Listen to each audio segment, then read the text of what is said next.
All right, today's lesson, lesson 12, is on multiplying fractions by single-digit whole numbers. There's also going to be some estimation involved in some of the problems. But this problem is actually asking for an exact answer, so there won't be any estimation involved here.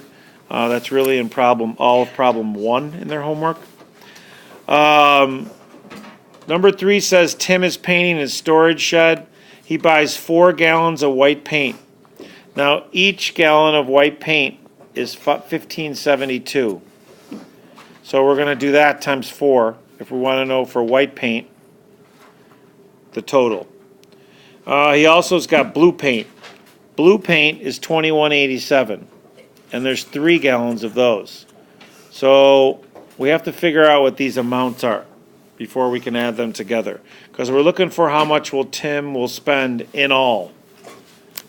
And then whenever it says in all in a word problem, we're adding. So we've learned multiplication of decimals in 2 ways. One is the traditional way. I'll do that now. 4 times 2. 4 times 2 is 8. Then you do 4 times 7, which is 28. Carry the 2. Then you do 4 times 5, which is 20, plus that 2 is 22. Carry the 2. And 4 times 1, which is 4, plus this 2 is 6. Now, in there we've multiplied with no decimals. Now you can see here that there are 2 numbers after the decimal point.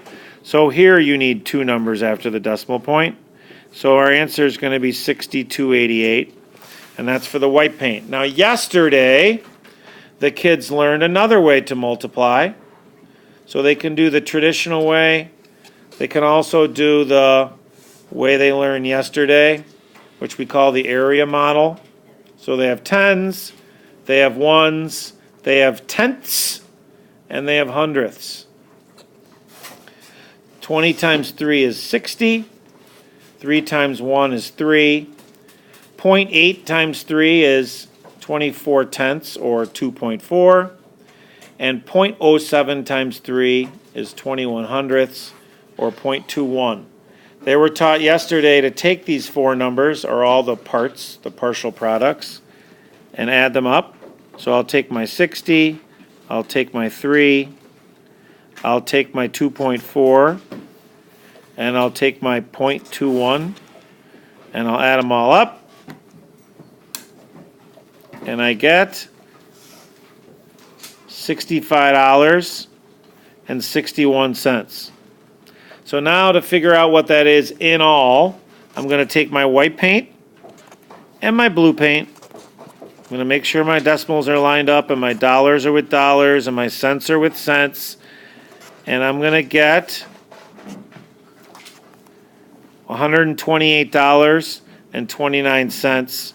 And that's my total in all that I'm going to spend on paint. So that's a little bit how we worked on multiplying with decimals today, along with a little bit of estimation where we rounded the decimal to the nearest whole number in problem 1.